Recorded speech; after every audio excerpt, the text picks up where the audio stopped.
As football season looms closer to the playoff push, Saturdays and Sundays are heating up, along with tempers of friends and family. And can you blame them? They haven't seen you in months. Luckily, it's never too late to make it up to them with 1-800-Flowers.com. Right now, when you order 24 autumn roses for only $29.99, 1-800-Flowers will give you an extra half dozen roses plus a vase absolutely free. That's up to 40% off the original price. This beautiful arrangement of fall, red, orange, and yellow roses will leave her stunned and you without spending a fortune. It's the best of both worlds. Amazing roses at an unbeatable price. These gorgeous roses from 1-800-Flowers are picked at their peak and shipped overnight to ensure freshness. 12 autumn roses for $29.99 plus another half dozen roses and a vase for free. It's an incredible deal, but you have to jump on it now. There's 1-800-Flowers.com, and then there's everybody else. You know who I trust and depend on for life's most important moments. To order 12 autumn roses for $29.99 plus another half dozen roses and a vase for free, go to 1-800-Flowers.com/Mike. That's 1-800-Flowers.com/Mike. Sport Clips Haircuts Help a Hero program funds scholarships for U.S. veterans who are pursuing a college degree or vocational certification. Visit your nearest Sport Clips to learn more and donate now through November 11th. Here we are. We're Mike and Mike. We're back and better than ever. We're presented by Progressive Insurance. Our guests on the Shell Pennzoil Performance line, including Jeff Saturday in this hour talking football with you, and Booger McFarland and Ryan Clark and the great Al Michaels and a whole lot more.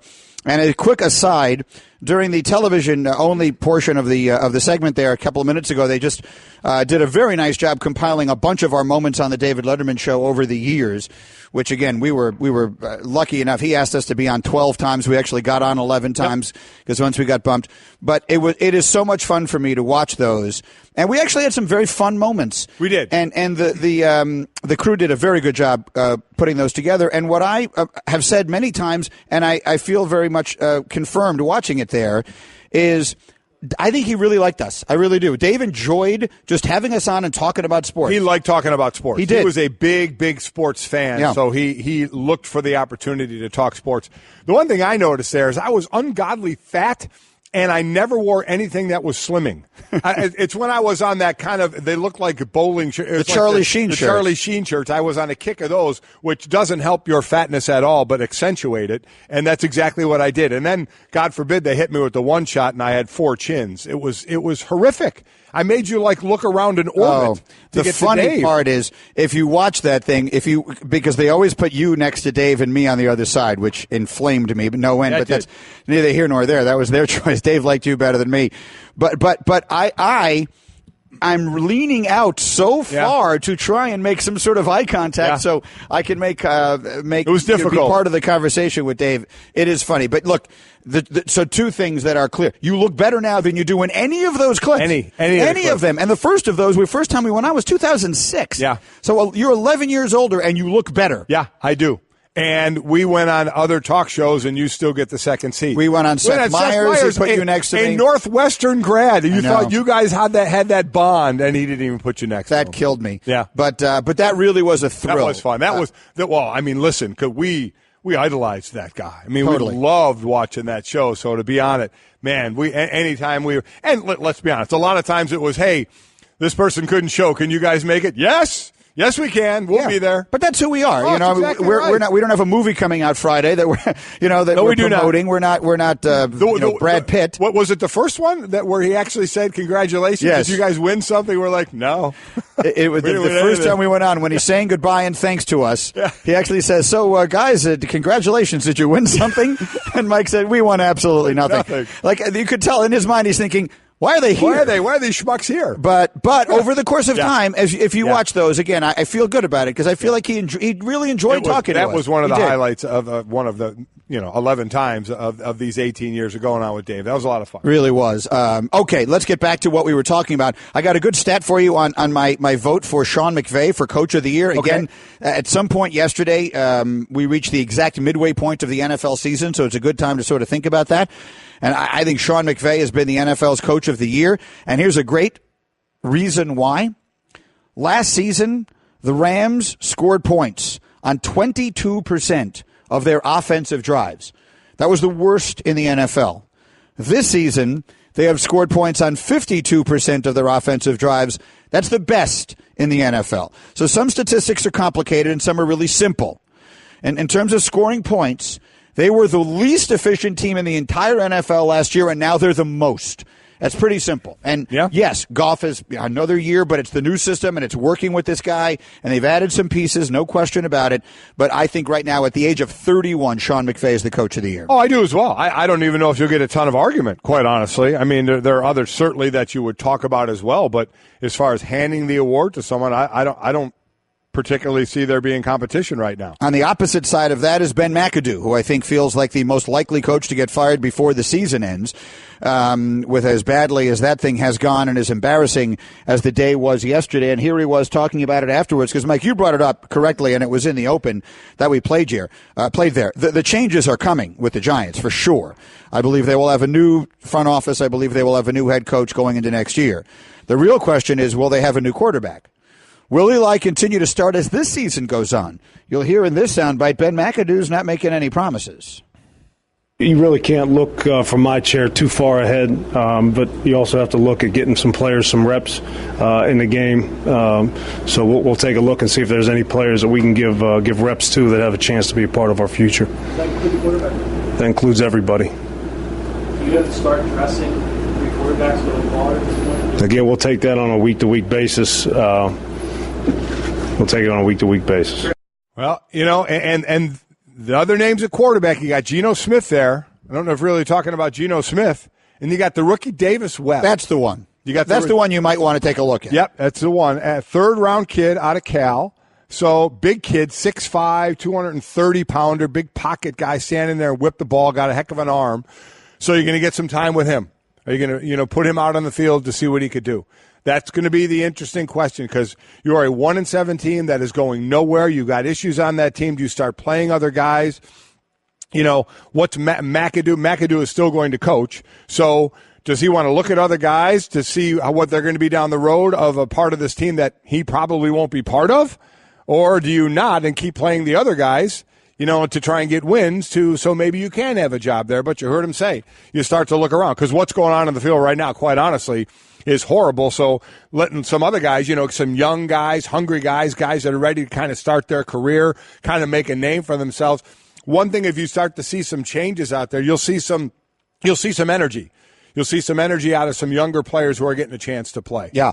So I think that before you consider drafting a quarterback this year, and you're going to have a high pick in a quarterback-filled draft, you got to get some look at Davis Webb, right? Yep. I mean, unless you just don't think there's any chance that he has any chance to be your future. And if you think that, then why did you take him? Well, I mean, you took him because you thought, listen, it would be the exact same situation going on, and I hate to keep bring him up, but the Jets, which, by the way, I was stunned. Mike and I were calling that Temple Navy game on Thursday night, which we had a lot of fun doing. At one point, I looked up, we had a TV off to the side. It was 24-7 Jets. I'm like, oh my God, what is going on? Yeah, they pounded him. But you look at Bryce Petty, Christian Hackenberg. It's not like they got a ton of time on the field to prove what they can do. It was kind of decided for them on the practice field that they couldn't really trust what was going on. I have no idea what's going on in New York, what we're seeing, or what anybody's seeing out of Davis Webb there.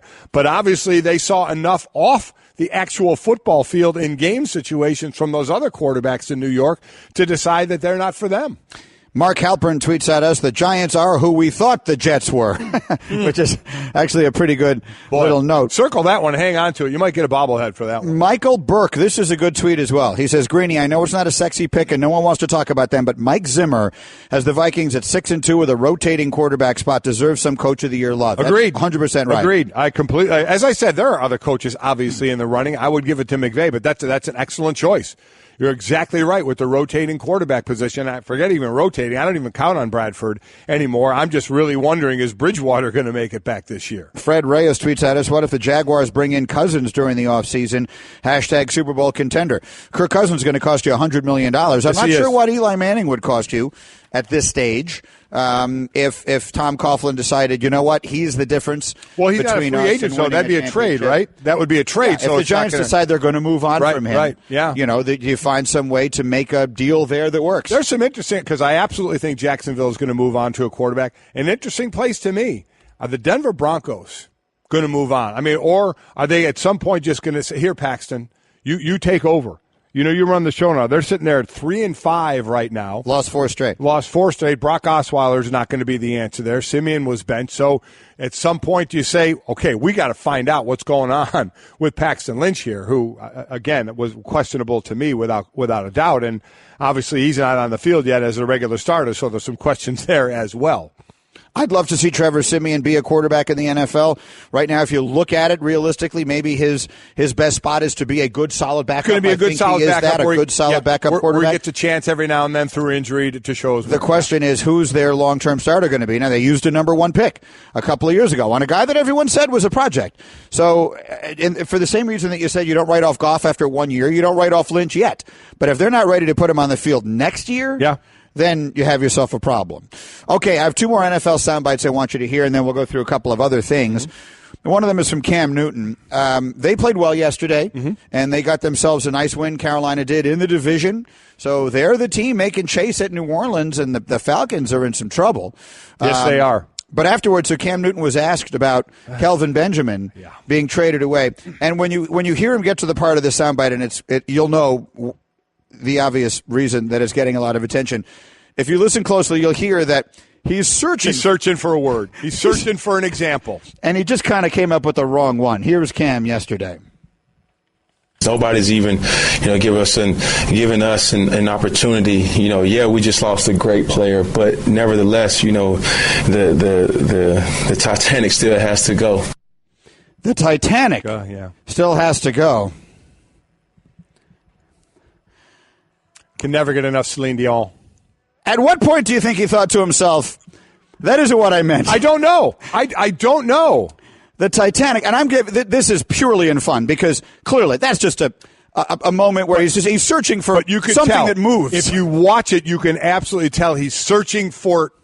I need a word here. I need an object here that goes on. The Titanic. The Titanic. That's it. Of all the things he came up with, was the Titanic. The Titanic.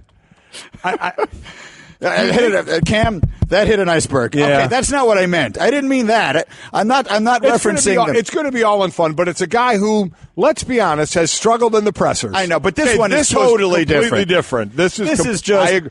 I agree, but that could happen to anyone. Yes. As one who has done 4 hours of live talk every day for 18 years, I know sometimes you search for an example and just the wrong one comes out of your mouth. But for him to come up, I want to play the soundbite again. Hear him Titanic. searching.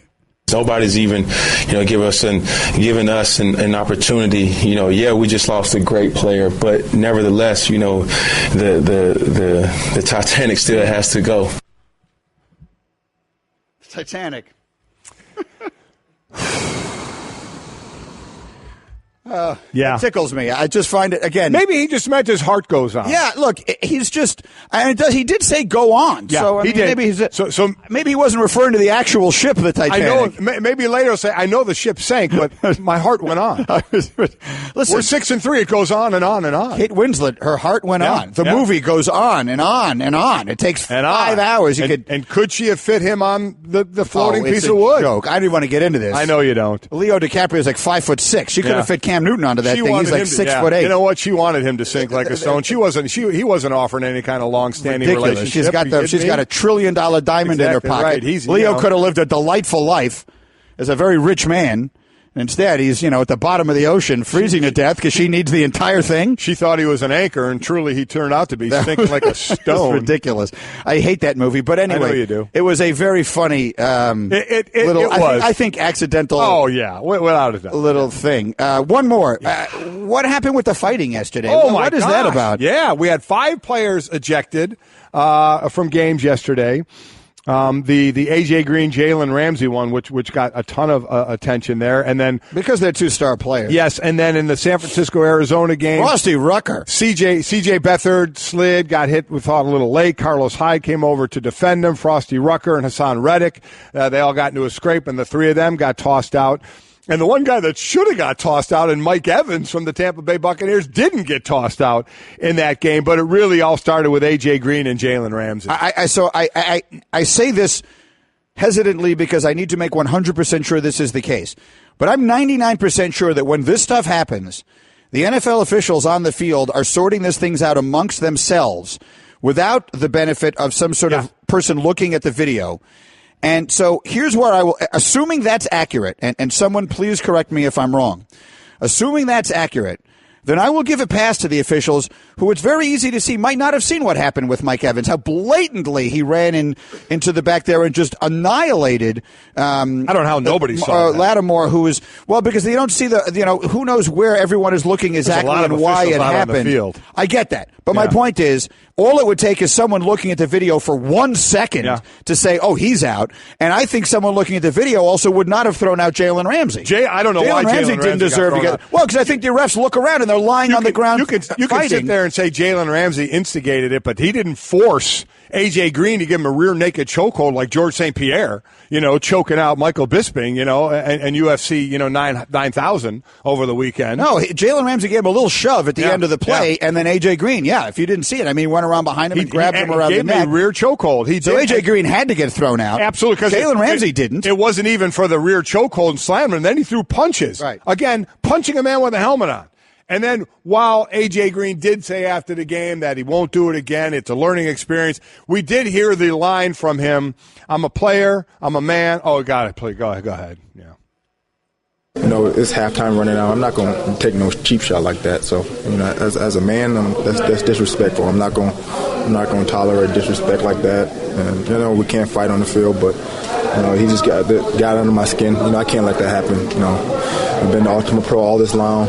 I can't let little things like that get to me. So. And he's right, but there was a point, a man, he said, as a player, as a father, was another quote he said, come on. You don't do it. You can't do it. I know he was frustrated. He said Jalen Ramsey was kind of cheaping him the whole game, and he just snapped. There it happens. You lose your emotion. There's absolutely no doubt about it. Every player has done it to an extent. But let me tell you what, maybe a future in MMA. As I said, you don't a lot of times see the rear chokehold, but he did it. As I mentioned, George St. Pierre did it over the weekend against Michael Bisping in the third round, and the rear chokehold. I'm telling you, you got, if you're watching on ESPN2, we're showing them right now. It's a good rear chokehold.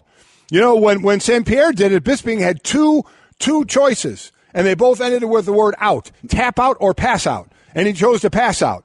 And A.J. Green had a good rear chokehold, but then he started punching him. Once you throw a punch, you're done. But you don't punch a guy with a helmet on. That's the one thing you just don't do. And then the one thing you always got to be careful of in a fight is who comes flying in, because that's when the injuries can really start happening. Like when Mike Evans came flying in, I don't know what Jameis was doing, pushing Lattimore in the neck with his 2 fingers. I have no clue what he was doing. And Lattimore just turned around and pushed him.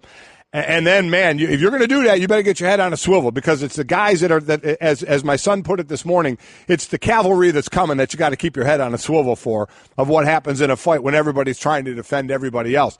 But, man, I thought Sean Payton was going to start throwing punches out there. Sean Payton was losing his mind. Mike Evans is going to lose some money. Because what they can do after the game is go look back at all this and fine people. Correct. And that's what they're going to do. Well, there are going to be a lot of fines. And Mike Evans even said what I did was childish. I shouldn't have done it. I was defending my quarterback and blah, blah, blah. This and that. I get it. I get all the things that are said after a game, and all he got was a 15-yarder. I thought for sure he was going to be tossed, but none of the officials saw it. And you're right.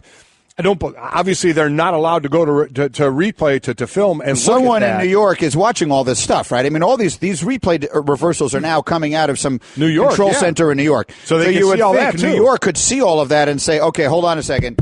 You got to throw out Mike Evans. Yeah. And in the other case, they could have said, don't throw out Jalen Ramsey. He didn't do anything. He barely pushed him, and then AJ lost his mind, went MMA on him. So, yeah, I completely agree. But it got active yesterday. All right, we'll get the thoughts of Jeff Saturday. He'll join us shortly. Mike and Mike presented by Progressive Insurance. Progressive celebrating 5 years and more than 500 cars donated to vets. To learn more, visit keys2progress.com. Quickly, because I have a moment to sneak it in here, and then we will get back to it more a little bit later when Booger is here. But on the really big college games over the weekend, I'll give you the 4 big notes, because it was a tumultuous college football weekend. Number 6, Ohio State lost to Iowa by 31 points. You could say that it was a letdown emotionally after the huge come-from-behind win against Penn State last week. Mm-hmm. Iowa's very tough to beat at home. Whatever it is, they got smoked. Take them out of the conversation. Yep. They will not be in the Final Four. Number 5, Oklahoma, outlasting Oklahoma State in a game that featured 114 points. In my opinion, that game didn't do a whole lot for their style points, but they won. And at the end of the day, I believe Oklahoma is in a position right now where if they win out, they're in. This is the week against TCU. Michigan State, in a game that featured a 3-hour and 20-minute rain delay or weather delay, knocks off Penn State. So a couple of things happen. Penn State is out. Ohio State is out. Michigan State controls their own destiny in the Big Ten. But if they should beat Wisconsin or someone else, and even if they wind up playing Wisconsin, that's who Wisconsin beats in the Big Ten championship game. The Big Ten may have played themselves out of the Final Four. I'm going to tell you who is going to be the most sick. If Michigan State would run, now they have Ohio State coming up, coming off that loss. So if they were to win that and somehow beat Wisconsin, they have 2 losses. They're not getting in the playoffs. Your Northwestern Wildcats would have ended their season. Because other than that, if they didn't lose that game, their only loss would have been to Notre Dame, right, who's ranked 3rd right now. But that overtime loss to Northwestern absolutely cost them because they are a tough team to play. And let's see where they go. But to your point, if a 2-loss team is now playing an undefeated Wisconsin in the Big Ten championship and even Wisconsin wins, I don't know what that's going to do for them. They're in a lot of trouble. I mean, this weekend could not have broken better. Yep. For Notre Dame. Yep. And the last reason for that is Miami winning. So now you got game day going down there to Coral Gables this weekend, Notre Dame, Miami. I mean, if you're old enough to remember, Notre Dame, Miami used to mean something special. Oh, without a doubt. Those were unbelievable matchups. Catholics versus convicts. It's been a very long time since we've had that. But now, the way everything broke this weekend, Mike, to me, Notre Dame is a lock. If they win this game, they're going to the playoffs. Well, let me go to the other side of that. Look at Miami. And Jeff Fiegels and I have already started texting one another. Jeff went to the U. Went to the U and then kicked in the league for 22 years. And his son, Zach, is a true freshman punter. He is punting. He is their punter at the U right now. He's texting me how he's heading down there for the weekend. He wants to be the celebrity picker for game day down there. And let me go, and I agree on Notre Dame's side because I think Notre Dame is beating Stanford. Stanford loses. Bryce Love is kept in check. I think Notre Dame, now they'll have Navy after this and then finish up in Stanford. This is the game. I think if Notre Dame gets by this, they are going to run the table. But if Miami gets by this, Miami looked the best they did in the beginning of the game coming out against Virginia Tech because Miami would be sluggish in games, not have the lead, have to come back. They didn't do that against Virginia Tech. They looked like a really good Miami team. I love that turnover chain that they have when they get a turnover. This is the matchup. If Miami wins this and then gets to the ACC title game against Clemson and they win that, Miami's in. Oh, for sure. Miami is absolutely in. There's nothing to even discuss. And if Notre Dame gets by this, I think they run it, and I think they're in as well. Clearly, if Miami does that, then they're undefeated. So there's going to be nothing to talk about. Well, we're talking about Wisconsin being undefeated and left out. So, but they would have beaten Notre Dame and Clemson. I agree. Miami is a lock. The only reason I didn't say it that way is Miami, even if they win this game, still has to beat Clemson. Yes, they do. If Notre Dame wins this game, they're going to beat Stanford, and they're going to beat Navy. I think they are. Yeah. So this game is almost feels like a playoff game, which is the beauty of college football. Hey everyone, Mike Golick here. Support for the Mike and Mike podcast comes from our friends at Rocket Mortgage by Quicken Loans. Chances are you're confident when it comes to your work, your hobbies, your life. Rocket Mortgage gives you that same level of confidence when it comes to buying a home or refinancing your existing home loan. Rocket Mortgage is simple, allowing you to fully understand all the details and be confident you're getting the right mortgage for you. To get started, go to rocketmortgage.com/Mikes. Equal housing lender, licensed in all 50 states, NMLS, consumeraccess.org number 3030. Home isn't just a place, it's a feeling that you're safe to enjoy the things that matter most. ADT lets you take that feeling with you, whether you're at home, your business, or online. We help keep you safe with security systems, home automation, alarms, and surveillance, so you can feel at home wherever you are. Go to ADT.com to get that feeling for less than $1 a day. ADT. Home. Safe home. All right, Jeff Saturday is in our studio. Nothing better than talking football on a Monday with Jeff Saturday. And Jeff, I want to start with what I think is kind of a complicated question. Because you were mostly on really good teams during your career. Right. But I have to believe somewhere along the line you were on bad teams, too. You were on the team the year Peyton got hurt, right? Yes, correct. You've been on teams that lose like crazy. So for those of us who are primarily fans, what things should we be looking for to be determining the line between that team is playing like crazy and that team, some people use the word quit, and I don't like to use the word quit because I don't think guys aren't trying. Right. But, like, you watched the Giants play yesterday, and there are plays where that touchdown that Robert Woods had, I mean, the Giants aren't even looking in his direction. Yeah. They have no interest in getting. What kinds of things do you look for to say that team is giving maximum effort and that team isn't? Yeah, I mean, you think 3rd and 33, that should not happen, right? I mean, you got Woods coming across, and similar to the play you show with Hill, right? People are out of position. You don't really see the effort that you would normally like to see. But from a player perspective, it snowballs. And I think fans sometimes don't realize when teams start running up the score and everything they seem to be doing. I think they scored 8 of their first 9 drives yesterday against the Giants. I mean, it does take the wind out of your sails. So to expect the guys to be flying around at 100 miles an hour when you're down 35 or whatever that number is, it is difficult. I would say from the Giants' perspective, so much has happened. To just lay it all on the defense, that was a bad day. I mean, and everybody has a bad day. I remember we lost 41-0 in the playoffs against the Jets, and everybody wrote us up. This team, the window is shut. They're closed. They're finished. They're all these kind of things. We came back the next year, had a good year. We played a bad game, and when it got bad, it got real bad and got real ugly. So I would say the things you look for are the hope of the future, right? The OBJs of the world, guys getting back healthy. However you look at it, your defense is going to do better. You got to get O-linemen. You try to find the positives in there. Is the line getting better? Is the back doing his job? Everybody's trying to beat up on Eli as well right now. Eli's got nobody to throw. I mean, this is a difficult situation all the way through. And from a defensive perspective, when your offense can't help you and then the defense is struggling, it just gets ugly. I don't like the word quit either because I don't feel like guys quit. It looked really bad. Here's what happens. Here's what goes on, and I think, Jeff, you would agree with this. Backside of a lot of things. Okay, for a defensive player, we work on pursuit drill every day. Right. You always want to run at people. So now you're the backside. Are you running as hard? No. You're the backside DN, D tackle, and the plays sweep away. Are you running? Right. You're the backside corner. Are you running? Same thing on offense. You're the receiver side blocker. Right. You'll block, but the backside receiver, is he blocking? That backside tackle, is he cutting off? Is he going to throw at that backer? Right. Is he going to that's where you see it. Play side usually is fine. When you have to engage right there and it's coming at you, offensively or defensively, normally you're going to give that effort because it's a physical game.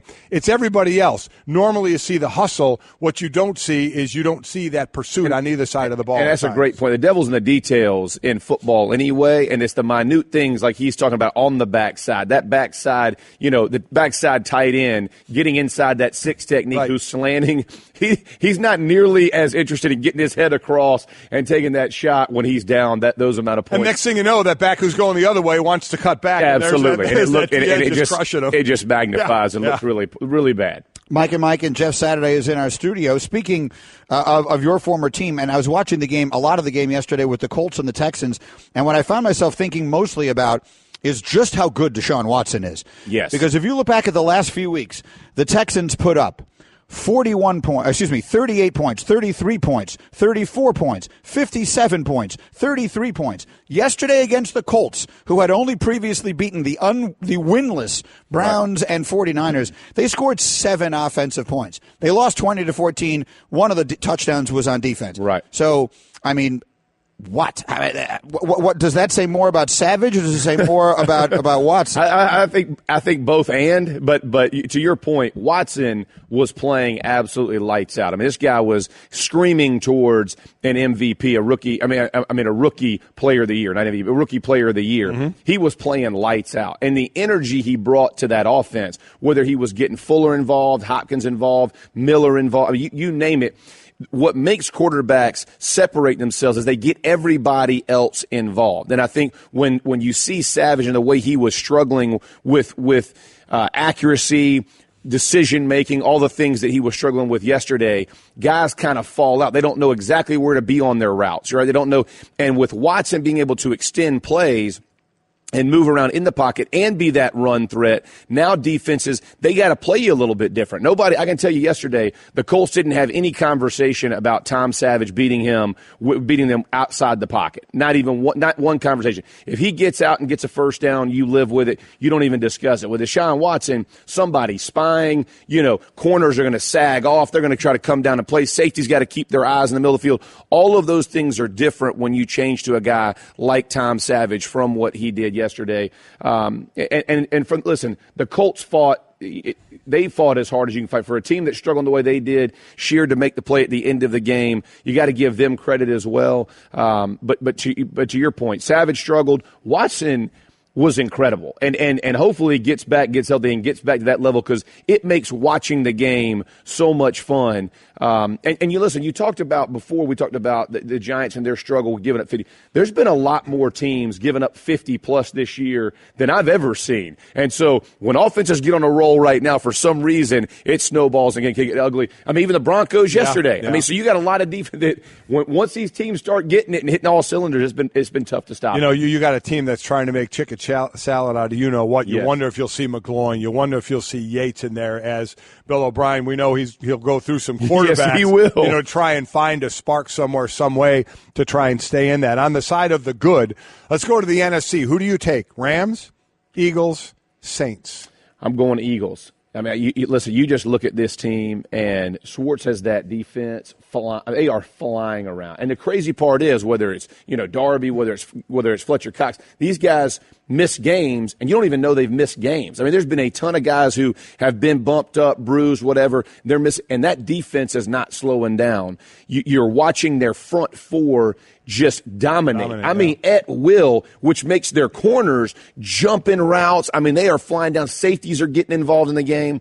Defensively, they played really well. Then you flip it over to the other side. What Wentz has done, similarly to Deshaun Watson, is incredible. He can beat you with his legs outside the pocket. He extends plays.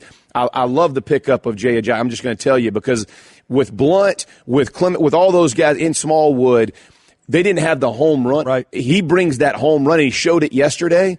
That complete and with Doug Peterson, with the commitment to the run that he has given, this Eagles team is going to be tough to beat, because they'll focus on the run and they'll pound you, and then Wentz can beat you with his arm. So I think they're playing as good as any team in the NFL right now. Jeffrey and Aguilar, and they played without Ertz yesterday. Word. They've got a lot of weapons. Absolutely. And they spread it around. They kind of have that Andy Reid mentality, only Doug Peterson is much more committed to the run game and establishing that than Andy Reid is. The Eagles hung 51 on the Broncos yesterday. Denver entered the game ranked number 1 in the league in total defense. That was a day. Jeff Saturday is here with the Straight Talk, brought to you by Straight Talk Wireless. Best phones, best networks, no contracts. Take a short break. Come back with much more on yesterday's NFL action. And then Booger McFarland will join us. We'll talk football, college, and pro with him. I just saved hundreds of dollars by switching to Geico. I've never felt more alive. Disclaimer. Geico cannot guarantee you will feel more alive. You either possess functioning respiratory and circulatory systems, or you do not, or you are a zombie. If you are indeed a brain-starved zombie and you would like to save money on car insurance, the Geico legal team applauds your excellent life choices, even in your shambling afterlife. But we strongly encourage you to visit geico.com or download the Geico app. Please stay a minimum of 500 feet away from our large and presumably delicious, delicious brains. Geico. 15 minutes could save you 15% or more. Congratulations on 18 years. It's been awfully fun.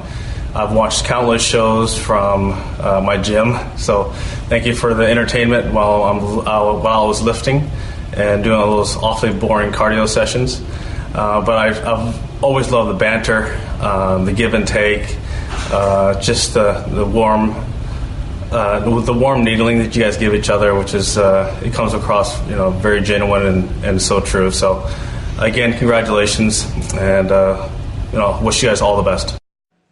Wow. It's very cool. It's Tiger Woods. For those listening on the radio, I don't know if you were able to identify the voice, but that was Tiger Woods. I guess there's going to be a few people. Yeah. But I don't know where we're going to go from there. That's I was pretty going to good. say, that's a heck of a start. We used to have him on a bunch, and I remember telling him when we had him on one time that walking on the golf course is overrated. He did. He said to Tiger Woods. Absolutely is. He said to Tiger Woods, I believe that walking on the golf course is overrated. Without a doubt, it's overrated. Get your cart and let's do this thing. Let's go. Let's do it the right way. We had great interviews with Tiger, though. Yeah, we did. I remember the interview we did with Tiger after he won the U.S. Open, which no one would ever have imagined it was going to be the last major that he won, and to this point it has been. But do you remember he had to make a long, tough putt on the 18th hole on Sunday to force the playoff with Rocco Mediate? And I remember that we asked him, like, what's going through your mind? Right. And that was really one of the days that I learned so much about sports, was he said he walked up, he went through his routine. He read the break. He did everything exactly the same as he always did. Nothing outside of to make that putt. And I said to him, so you're telling me the fact that if this goes in, I'm in the playoff, and if it doesn't go in, I don't win the U.S. Open, never entered your mind? He said, not for a second. Wow. And I didn't believe him at the time, and I've grown to believe him, because the more people we've asked about that, the more I've learned. This is years and years ago. The more I've learned that really is what it's about. For you guys at the highest level, it really is just about focusing on the job at hand. You can't think about the ramifications. Got to be in the moment. Got to keep the noise out. Thank you, Tiger, for doing that. That was very nice. Sports Center brought to you by Discover. If you're a Discover credit card member, there's an important action you can take right now. Activate Discover's free Social Security alerts online. They'll alert you if your Social Security number is found on any one of thousands of risky websites. Learn more at discover.com/free alerts. Limitations do apply. I got another tweet here I want to read you guys. Luminous tweets. Eli needs 2 more consecutive starts to pass Peyton Manning and be second all-time on the quarterback list behind Favre. He'll never catch Favre.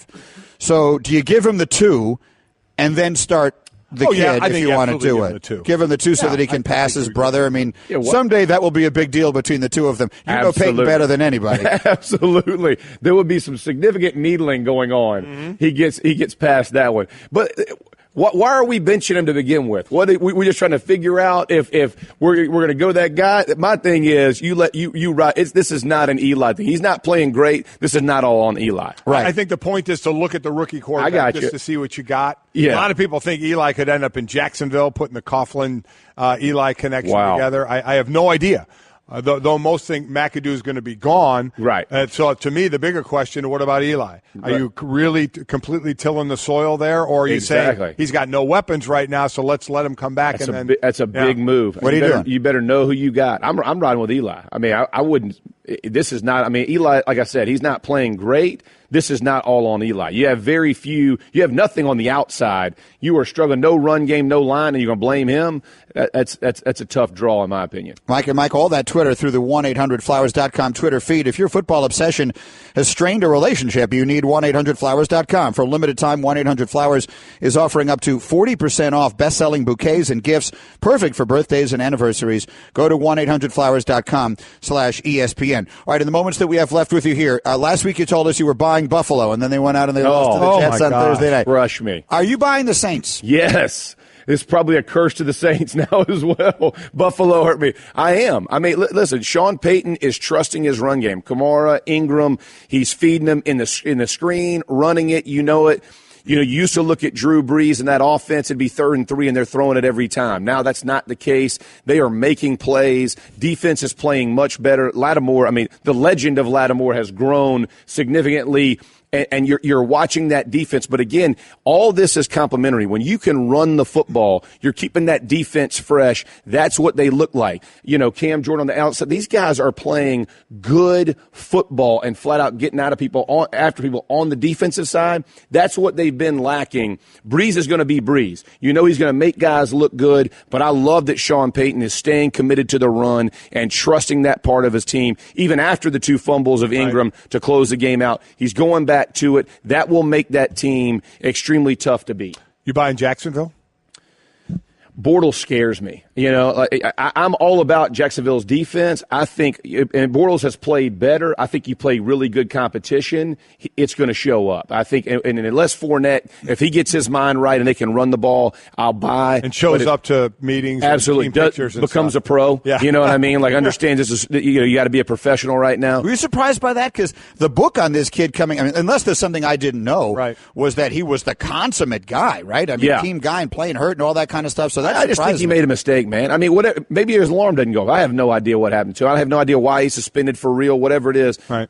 You know, you got to move on. I think what Marone did is right. I mean, listen, and people will talk about, it's team rule. Not a team, it's a standard. This isn't a rule. This is a standard of how we behave being part of the Jacksonville Jaguars. This is what we all do. This is not, hey, you broke a rule. This is the standard that we've set to win football games. You didn't get there. So now you got to sit a game. That's what it is. I thought what Marone did is the right move for the team to keep keep that team all heading in the right direction. Bortles on a big stage, you're laying it on him to win. That's a tough buy for me right now. The alarm didn't go off here. Yesterday was the New York Marathon, which reminds one of the alarm didn't go off. Yeah.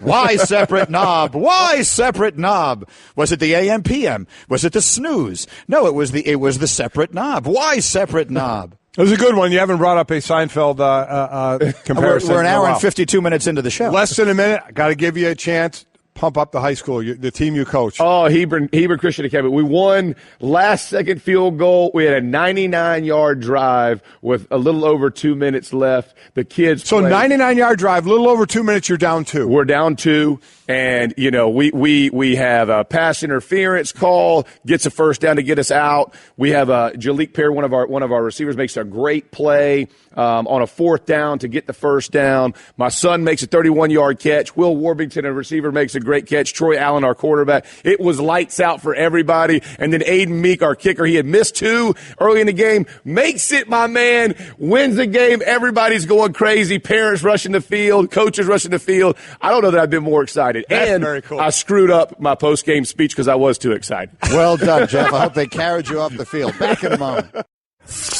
Hey girl, have you done something new with your scales? Using new moisturizer? Nice. It really brings out the hazel in your eyes. Oh, hold on. Are you using whitening strips too? Your fangs look good, girl. Really good. A really charming snake charmer? Surprising. What's not surprising? How much you could save by switching to Geico. Wait, what? Have you been doing Pilates too? Geico. 15 minutes could save you 15% or more.